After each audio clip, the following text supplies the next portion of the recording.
이벤트가 많은 한 주가 시작이 됩니다. 자, 이번 주 미국에서는 PC 개인 소비 지출에 대한 중요 지표가 발표가 되고요. 또 AI 추세가 지속적으로 진행될 것인가. 지난 주말에 보시면은 엔비디아는 주가가 상승세로 마무리됐습니다. 많이 오르진 않았지만 그 전날 많이 올랐던 것을 감안해 본다면 양호한 수치였죠. 자, 이런 부분들이 있기 때문에 이 PC 그리고 AI 추세 이 두 가지 부분들이 어떻게 시장에 작용될 것인가. 또 우리나라 같은 경우는 기업의 밸류업 프로그램이 또 발표가 되죠. 또 배당락도 있습니다. 자, 여러 가지 부분들이 있는 상황인데 이것들 종합적으로 한번 정리를 해보도록 하고요. 저 PBR주들이 이제 과열 구간에 들어갔다 뭐 이런 얘기가 나오고 있습니다. 과열 구간에 들어간 건지 아닌지는 이제 오늘 보면 알겠죠. 네, 이제 기업의 밸류 프로그램이 발표가 되고 나면 일단 분위기가 어느 쪽으로 할 것이냐, 즉 재료 노출에 따른 차익 매물이냐 아니면 기대감을 통해서 더 많이 갈 것이냐 이런 부분이 나오게 될 건데 정말 과열 구간인지 아닌지 한번 알아보도록 하고요. 은행주들이 지금 배당락을 진행하고 있는 상태이고 또 배당을 앞두고 있는 그런 은행주들이 있습니다. 대부분이 이제 3월 기준일을 많이 바꿔놨기 때문에 현재 시점이 이제 그 배당락이 나올 수 있는 시점인데 더블 배당을 기대하고 있는 사람들도 많이 있습니다. 은행주들은 이제 그 1분기 배당이 또 3월 말 기준으로 진행이 되잖아요. 그래서 이것을 또 어떻게 또 이용할 수 있겠는지, 이 더블 배당을 받는 것이 나은 것인지, 또 여기에 대한 효과는 어떤 것이 있는지 알아보도록 합니다.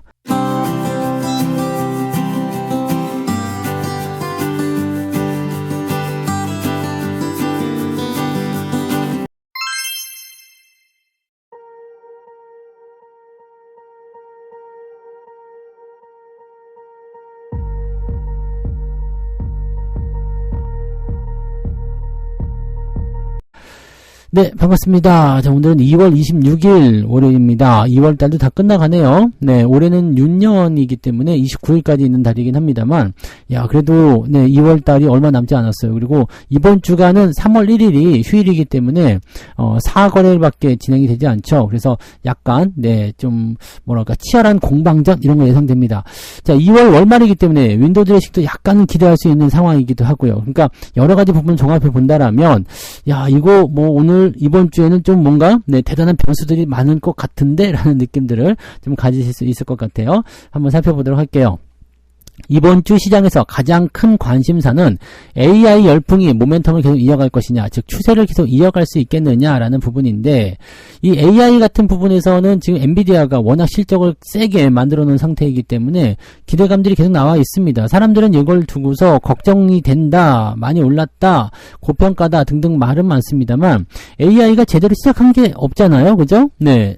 제대로 시작한 게 없고 지금부터 시작을 한다고 하더라도 글쎄요, 이번 연도 안에 그 모든 걸 소화할 수 있겠을까라는 생각이 들기도 합니다. 그래서 AI 관련된 부분들은 물론 주가가 계속 올라갈 수 없어요. 어느 정도 올라가고 나면 또 떨어지고 또 다시 상승하고 이런 모습이 나타나게 될 텐데, 그런 모습들을 보여주면서 지속적인 상승이 나타나지 않겠는가. 적어도 올해 안에는 AI가 뭐 크게 추세를 꺾는다든지 형태의 모습은 없을 것 같아 보입니다. 그래서 만약에 올해 안에 AI가 추세를 꺾는다고 한다면 그 꺾인 시점에서의 저점을 잡는 그 포인트가 또 다른 매수 시점을 만들게 될 겁니다. 그래서 현재로서는 이 반도체 열풍 이런 것들이 경기가 완전히 후퇴하는 수준까지 가야지만이 가능성이 있을 것 같은데, 지금 경기 지표를 살펴봤을 때는 그럴 일이 없을 것 같죠. 여기다가 금리 인하까지 더해진다면 기술주들에게는 완전히 타오르는 불에다가 기름을 붓는 격이 된다, 이렇게 보시면 되겠죠.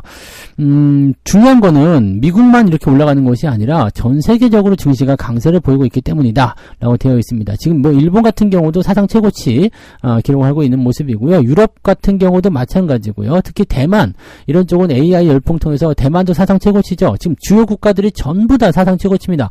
우리나라만 지금 빌빌대고 있고 2700도 못 넘어가고 있는데 그 이유는 삼성전자 때문이죠. 삼성전자가 딱 붙잡혀 있는 상태이기 때문에 다른 것들은 올라가더라도 지수가 올라가지 못한 형태죠. 이거를 한번 고삐를 풀어버리게 되면 삼성전자가 미쳐서 날뛸 때 우리나라 증시도 3000포인트 그냥 바로 직행할 수도 있습니다. 그러니까 현재 상황이 뭐 일단은 일시적인 테마나 아니면은 뭐 끝이 보이는 테마로 해서 움직임이 끝나는 것이다라고 본다면 모르겠습니다만 그런 것이 아닌 상태에서 주가가 많이 올라가지 않았다라면 충분히 주가 상승 가능성이 있습니다. 자, 이번 달에만 지금 벌써 외국인들이 6조 8천억 순매수 들어와 있습니다. 얘네들 지금 조금 팔면서 계속 사들이고 있거든요. 그러니까 매수 물량이 계속 늘어나고 있고요. 거의 역대급으로 들어가는 그런 순매수 기조이기 때문에 얘네들이 이렇게 많이 사들이고 있는 이유 뭐 적당한 어떤 수익이 만들어진 것도 아니잖아요. 그러니까 수익이 막 폭발적으로 만들어져서 이제 팔아야 할 때다라고 볼 수 있는 부분도 아니라 호재성 재료가 계속 유입이 되고 있다면 이런 것들은 네 긍정적으로 받아들여야 되지 않겠는가라고 생각이 좀 듭니다. 그래서 이런 쪽 보시면 되고요. 이제 한 가지 변수를 본다면 이제 이번 주에 발표되는 경제 지표들인데 지표들이 오늘은 이번 주에는 좀 발표가 많이 됩니다. 일단은 월요일 날은 오늘은 지표 발표가 없는데 화요일부터 시작이 됩니다.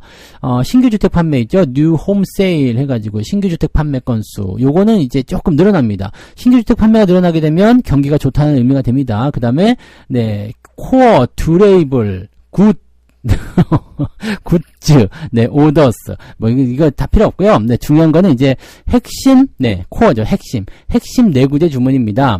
요 부분이 이제 조금 줄었어요. 그 밑에도 이제 내구재 주문이 좀 있잖아요. 이 내구재 주문에 대한 부분 좀 줄어들었습니다. 내구재 주문이 늘어나야지만이 기대치가 높아지고 경기가 좋아진다는데, 이번에 좀 마이너스로 나올 가능성이 높습니다. 그래서, 마이너스로 나오게 된다면 경기가 안 돌아요. 네, 물건을 안 사요. 소비가 줄었어요. 등등의 얘기가 나올 수 있다는 얘기가 됩니다. 그래서 화요일날 발표되는 경제지표는 네 주택 판매 건수만 조금 증가세를 보이는 거고요. 이 내구재 주문이 썩 좋지 않기 때문에 약간 경계심을 받을 수 있습니다. 자 반면에 이제 수요일 왠지 좋은 날이 좋은 게 생길 것 같은 왠지데이 네 요때는 이제 소비자 신뢰 지표가 발표가 되죠. 근데 요거는 네 특별한 거 없는 것 같아요. 그냥 114.8포인트 네 그냥 유지가 되는 것 같아 보이고요. 이 밑에 리치몬드 제조업 지수가 있죠. 요 제조업 지수 같은 경우는 마이너스 15에서 마이너스 4로 조금 개선됩니다. 그 외에 GDP는 특별한 부분 없이 그냥 현 상태 유지할 것이다라고 보여지고 있죠. 자, 목요일로 넘어가게 되면 뭐가 나오냐? 실업률, 그 다음에 가장 중요한 지표, 핵심 PC, 개인 소비 물가 지표입니다. 요게 조금 증가세를 보일 것이다 전망이 될 것 같은데요. 0.2에서 0.4로 늘어난다라고 되어 있습니다. 실업 청구 건수 같은 경우는 20만 건 정도이기 때문에 중요하지 않은데, 요 PC를 가지고서 연준이 통화 정책을 만들어내거든요. 근데 얘가 증가세를 보인다. 자, 이렇게 되면 어떻게 될까요? 통화정책 측면에서 개인 소비가 많이 늘어나고 있잖아. 그러면 물가지표도 좀 올라가고 있잖아. 이 정책을 좀 뒤로 미룰까? 라는 생각을 좀 할 수도 있어요. 경기가 괜찮은데 당장 우리가 긴축을 할 필요가 없다라는 얘기가 되는 거죠. 그래서 이런 부분이 일단 경기가 좋아지는 것이 시장의 압박 요소가 될 수가 있다는 얘기죠. 그러니까 AI에 대한 모멘텀은 기대감을 가지고 있는데 이 경제지표 상황에서 뭔가 압박감을 준다. 그럼 둘이서 충돌이 일어나겠죠. 누가 이기냐, 누가 더 힘이 세냐에 따라서 상황이 달라지긴 하겠습니다만 경제지표는 다 좋아져요. 네, 그럼 발표되는 이제 시카고 PMI 지표 있죠? 요것도 46에서 47.9로 개선이 됩니다. 그 다음에 쭉 밑으로 내려가면은 이제 토요일날 발표되는 거, ISM, 네, 제조업 지표, PMI 지표, 요것도 개선되는 것으로 예상되고 있습니다. 뭐 이렇게 되어 있기 때문에 지금 상태에서는 경기 지표는 아주 좋아요. 문제될 게 없어 보여요. 이렇게 되는 상태. 그러면은 금리 인하는 조금 더 있다 할까요? 이런 식으로 얘기가 나올 수 있다는 얘기죠. 자, 그래서 지금은 금리 인하에 대한 어떤 부분들보다도 AI의 모멘텀이 얼마큼 세게 나올 것이냐, 요것이 시장을 좌우하는 하나의 핵심 포인트가 될 것이다 라고 보시는 게 맞습니다. 자, 국내 증시는 어떻게 변할 것이냐, 이번 주 시장 포인트는요, 2600에서 2720을 제시했다라고 되어 있습니다. 2600에서 2720. 지금 거의 2700에 가까이 다가져 있는 상태이기 때문에 하단에 대한 포지션이 조금 더 확대되어 있다. 즉 주가가 좀 조정받을 수도 있다. 상승은 좀 제한적이다 라고 얘기가 나오지만 얘네들 지금 잘 지켜보시면은요. 주가가 올라가는 과정에서 조금씩 계속 올리고 있어요. 그러면서 보통은 이 정도 상황이었다라고 한다면 금융투자의 매도가 나왔어야 되는데 금융투자가 같이 매도하지 않습니다. 이것도 잘 살펴봐야 됩니다. 그래서 지금은 이제 상승폭에 대한 기대치를 많이 낮춰놓은 상태지만 실질적으로 주가는 계속해서 상승하고 있고, 네, 그런 거 신경 쓰지 않고 있다는 얘기가 되는 거죠.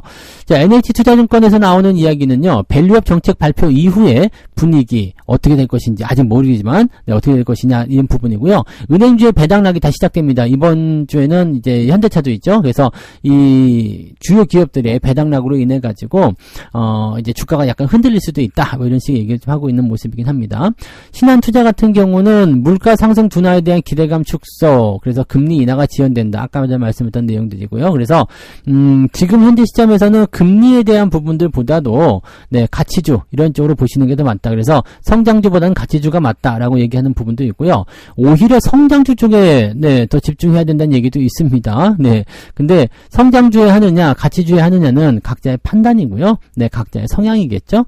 자, SK증권 같은 경우에서는 뭐라고 했을까요? 자, 이번에 밸류업 이 프로그램에서는 실망스러운 방안을 제시할 가능성이 매우 낮아 보인다. 왜냐면 뭐 재계, 금융권, 외국인 투자자 엄청나게 매수 들어와 있기 때문에 이런 부분들에서 만약에 실망스러운 얘기를 했다 그러면은 네, 실망 매물이 대단히 많이 쏟아질 것이다. 그렇기 때문에 이번에 기대감을 어느 정도 충족시킬 수 있다라면 매물이 많이 나오기도 어려울 것이고, 그 다음에 정책 발표 이후에 기대감이 더 커질 수도 있다라고 볼 수도 있다는 얘기죠. 그래서 뭐 장기적 관점에서 진행을 하는 모습인 거고요. 그 다음에 오히려 이렇게 정책 발표 이후에 주가가 좀 떨어진다면 그건 역시도 매수 기회가 된다라고 얘기를 하고 있는 모습입니다. 하나증권 같은 경우는 네, 일단은 약간의 부담감은 좀 있어요. 부담감은 좀 있지만 밸류 프로그램에 대한 이야기들이 어떤 상황을 만들어낼 것이냐, 시장의 기대치를 일단 뛰어넘어야 한다. 그래서 뛰어넘게 되면 더 잘 가겠지만 만약에 그렇지 않다면 어려울 것이다. 하지만 지금 총선이 얼마 남지 않은 상태에서 이 정책적인 부분을 사용할 때 전혀 실망을 줄 만한 이유가 없다라는 것이 중요한 포인트가 되겠죠. 그러니까 총선을 앞둔 시점에서 이런 정책적인 발표가 일어나게 되고 시장에 어떤 실망감을 주기보다는 기대감을 더 키워줄 가능성도 높다라고 보여지는 부분입니다. 여기에 지금 외국인들이나 또는 기관 투자자들이 큰 돈들이 베팅을 많이 해준 상태가 되었다라고 보여지는 거죠.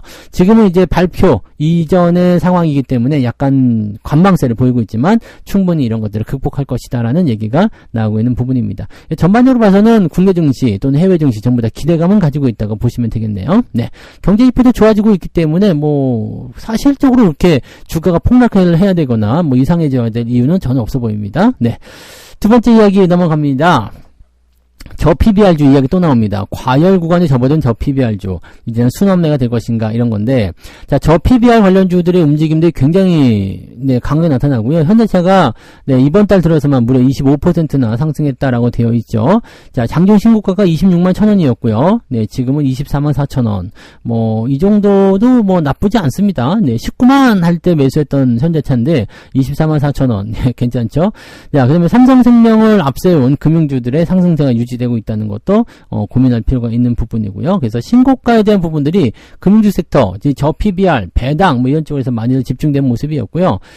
이 밸류업 프로그램에 대한 부분들이 이제 투자자들의 기대를 계속적으로 키워내고 있기 때문에 이것을 정말 완전히 충족시킬 수 있는 그런 정책이 나온다면 주가는 더 많이 올라갈 것이다 라고 볼 수가 있겠죠. 물론 그렇게 되지 않는다면 정반대의 상황이 일어날 수도 있다 라고 봐주시면 되겠습니다.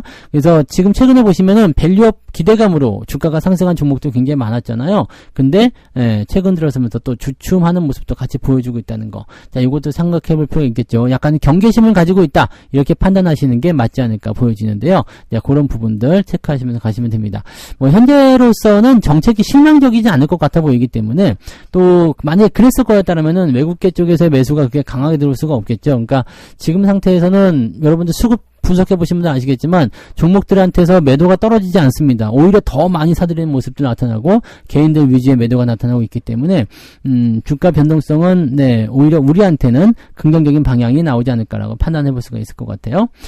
자, 지금 이런 형태이고요. 금리 인하에 대한 기대감은 또다시 유입이 된다라면 시장에 굉장히 좋은 소식이 될 수도 있다라고 되어 있습니다. 그래서 이번 주 같은 경우도 전체적으로 수출주, 성장주 이런 반등이 일어나게 될 거고요. 전체적인 부분이 안정화되는 시간이 될 것이다 라고 되어 있습니다.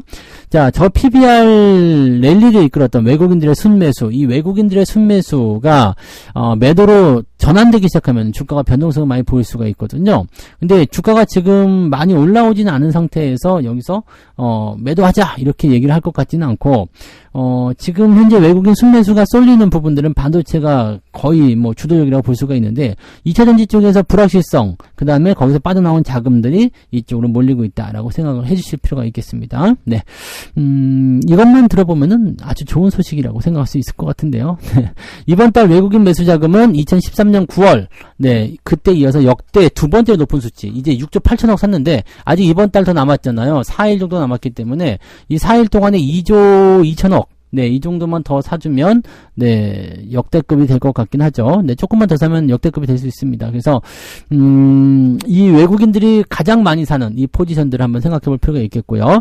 2013년부터, 이 후반부부터 2014년, 15년, 16년, 2017년, 뭐, 물론 이제 횡보 구간이 좀 길어지긴 했습니다만, 서서히 종목군들이 준비하면서 상승장에 대한 매집을 해왔었다는 것을 참고해 본다라면, 지금 현재 시점에서의 매집은 2023년, 그 시점으로 연결되면서 매집이 들어왔었던 시기와 거의 비슷하게 맞아떨어진다. 그렇게 본다면 앞으로 정말 많이 남아있고 정말 많이 올라갈 수 있는 상태다라고 판단할 수도 있겠죠. 물론 조금만 더 봐야 됩니다. 그리고 이 저 PBR 종목들 안에서도 옥석 가리기 또 진행되고 있는 모습이라서 요것도 보셔야 되긴 합니다만 저 PBR 주들은 가난합니다. 네, 저 PBR 일단 보면 알죠? 네, PBR이 낮은 상태에서 실적 성장성이 꾸준하게 유지가 되고 있고 최근에 주가가 너무 많이 오르지 않았을 것 이런 부분들에 대한 조건만 잘 지키시면 네, 뭐 매도를 해야 되겠다 이런 느낌보다도 잘 끌고 가면서 네, 오랫동안 수익을 한번 내보겠다 이런 식으로 구분을 지으실 수도 있겠다라고 판단합니다. 네, 저 PBR 주들은 일단은 오늘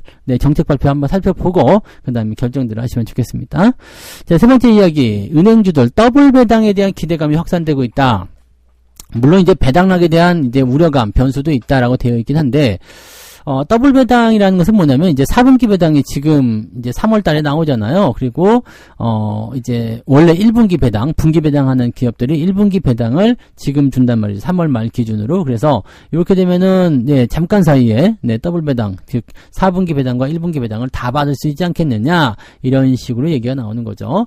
자, 대부분의 기업들이 29일, 네, 28일, 29일, 2월 말에, 이 배당락 일자 기준일이 잡혀 있습니다. 그래서, 요때, 그, 배당락이 떨어지게 되면, 그 전에 이제, 뭐가 되겠어요? 그 전날까지 매수를 해야 되겠죠? 그러니까, 쉽게 얘기해서 더블 배당을 받으시려면, 이 배당락 전에 매수를 해놓고, 그리고 나서, 이제 다음번, 네, 1분기 지나가는 것까지 다 확인하고, 왜냐면 1분기 기준의, 그 기준 라인 때는, 그 3월 말일이거든요. 그러니까 그 기준일까지는 이제 유지만 하시면 된다는 얘기죠. 그러니까 지금 사서 한 달 조금만 더 보유하시면 더블 배당까지도 받을 수 있다. 이렇게 되어 있는 부분인데 과연 이것을 네, 우리가 확실하게 잘 끌고 갈 수 있을지 모르겠습니다. 최근에는 근데 은행주들이 배당락이 나온 종목들도 있었거든요. 근데 거의 움직임이 없었어요. 그러니까 배당락이 있음에도 불구하고 그냥 무시하거든. 이게 재료가 그것을 덮어버린 모습이긴 한데 그렇게 해서 배당락이 만약에 그 위협적인 수치가 아니라면 기대감이 훨씬 더 커질 수 있는 상태가 좀 될 수 있습니다. 네. 자, 대신에 이제 배당락이 다가오면서 주가가 조정을 받을 수 있다는 우려감은 여전하다라고 되어 있습니다. 보통은 이제 배당락이 나오게 되면 주가가 떨어지는 모습이 나타나잖아요. 근데 이번에 보니까 은행주들 네, 살짝 밀리는 것 같다가 다시 다 올려놓는 모습이더라고요. 그러니까 아직까지는 배당락에 대한 어떤 주가 하락의 위협보다도 현재 시점에서는 이제 저 PBR 관련한 부분에서의 주가를 밀어올리는 그런 효과가 훨씬 더 네, 이 사람들에게 더 깊이 박혀 있다고 보시면 될 것 같습니다. 그래서 그런 기대감이 있는 상태에서는 주가가 잘 안 빠지기 때문에 거기에 대한 기대감은 그대로 유지하고 보셔도 되지 않을까 생각합니다. 자, 그 다음에 27일부터 하나금융지주를 시작으로 해서 은행주들의 배당락이 줄줄이 사탕으로 나오는데 이 배당락이 네, 앞서서 진행했던 신한지주나 이런 것들처럼 배당락이 뭐 있는 둥 없는 둥하게 지나가 버린다. 아니면 정부 정책에서의 어떤 기대감이 커져서 주가를 밀어 올리는 상태에서 배당락이 나왔다고 한다면 충격 없이 넘어갈 수도 있습니다. 그러면 배당락 노려가지고 싸게 살려고 생각했던 사람들은 다 완전히 세댈 수가 있겠죠. 네, 그냥 쳐다만 보는 방법밖에 없을 것 같긴 합니다. 그래서 사실 은행주들 같은 경우는 금리 인하가 물 건너가고 지연되면서 따라서 매력도가 많이 낮아진 상태거든요. 그래서 저는 은행주들은 다 팔았잖아요. 다 팔고 이제 배당보다 더 많은 수익을 챙겼으니까 이제 다음번에 이제 배당락 나오거나 매수 기회 나면 또 사볼 생각이 있는 거지만 지금 당장에서는 그렇게 할 필요는 없을 것 같아 보인다 얘기죠. 그래서 일단 네. 총선을 앞두고 상태에서 정책적인 기대감이 계속 커지고 있는 부분이고요. 이 기업 밸류업 프로그램이라든지 이런 부분들도 충분히 영향력이 있고 또 은행주들이 이 기업 밸류업 프로그램에 많이 포진이 되어 있는 상태에서 외국인 순매수가 쭉쭉쭉 들어온 상황이다. 이렇게 본다면 은행주들 입장에서는 지금 당장은 나쁜 이야기는 없는 것 같아요. 다만 주가가 그렇다고 해서 불을 뿜고 올라갈 만한 그런 정도의 소지는 되겠는가라는 것들도 조금 예상을 해봐야 되겠죠. 네, 뭐 주가가 그렇게까지 미친 듯이 올라갈 만한 그런 상황은 또 아니지 않겠느냐라는 판단도 해볼 수 있습니다. 그러니까 이런 종목들의 최대 단점은 뭐냐면 안정적인 상승이 가능하긴 한데 하락에서 반대로 치고 올라가는 것도 상당히 어렵고 명분이 찾는 것을 상당히 어렵게 생각해야 된다는 거죠. 그래서 아무튼 뭐 은행주들 같은 경우는 이제 더블 배당은 가능한데 거기까지 가는 동안에 약간은 좀 험난한 그런 고비들을 많이 보게 되지 않겠느냐라고 판단을 해볼 수가 있겠습니다. 자, 그래서 오늘 여기까지 이야기 해드리고요. 세 가지 이야기 전달해드렸습니다. 자, 첫 번째로 보면 PCE와 AI 모멘텀의 대립. 경기가 좋아진다는데 뭐가 문제야 할 수 있겠지만 그렇다면 네, 그쪽으로 또 자금이 쏠린다거나 아니면은 금리 정책이 뒤로 밀릴 수 있다는 부분 때문에 부담이 될 수가 있겠죠. 반면에 AI 모멘텀 같은 경우는 어제 주말에 주가가 많이 빠졌음에도 불구하고 변동성 보였음에도 불구하고 엔비디아 쪽은 네, 오히려 주가가 상승세를 보였다는 거. 네, 그래서 당분간은 더 가지 않겠느냐라는 생각도 해볼 수 있겠습니다. 저 PBR주들이 과열 구간에 들어갔구나라고 얘기하고 있지만 이 과열 구간에 들어갔다는 평가보다는 일단 정책에 대한 부분 때문에 좀 지켜보는 거 아니겠느냐라는 식으로 보여집니다. 과열이라서 뜨거워서 주식을 매수하는 것이 아니라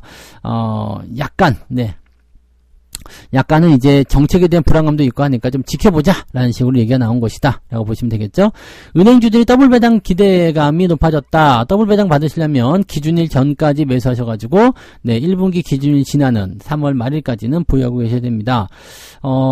이런 상황이 됐을 때 네, 일단은 은행주들이 더블 배당을 받을 수가 있는데 배당을 받는 것도 좋지만 배당을 받으려고 들어간 주식이 매수한 주식이 큰 수익을 보여줬어요. 막 한 10% 배당 받으려고 들어갔는데 종목이 한 50% 60% 올라가면서 막 메꿔줬어요. 이렇게 되면은 네, 굳이 더블 배당 기대 안 하셔도 되죠. 그러니까 시세 차익이 많이 나와서 어느 쪽이 나에게 유리한지를 꼭 참고해 보실 필요가 있을 것 같습니다. 네, 자, 책 한 곡 읽고 마무리하도록 하겠습니다.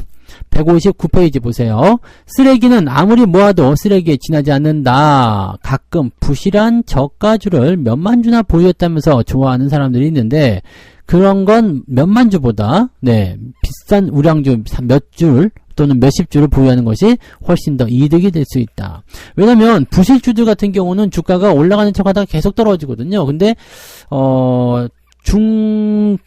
중요한 종목들, 네, 중심이 되는 종목들 같은 경우는 주가가 떨어지더라도 얘는 다시 올라갈 거야 라는 기대감을 가져볼 수가 있는 겁니다. 그러니까 그 내용을 좀 참고해 본다라면 그렇다면 내가 매매를 하더라도 네, 테마성으로 움직이는 것들보다는 천천히 좀 확실하게 움직이는 그런 종목들 위주로 포트를 구축해야 되겠구나 라고 생각을 해주시면 딱 맞는다는 얘기가 되는 거죠. 네, 그렇게 판단하시면 되겠습니다. 자, 그래서 오늘은 여기까지 이야기 해드리고요. 조금 있다가 9시에 무료방송 있죠. 네, 조금 있다가 9시 무료방송에서 다시 뵙도록 하겠습니다. 고맙습니다. 본 방송에서 제공되는 모든 정보는 투자 판단의 참고 자료이며 투자의 최종 책임은 본 방송을 이용하는 본인에게 있습니다.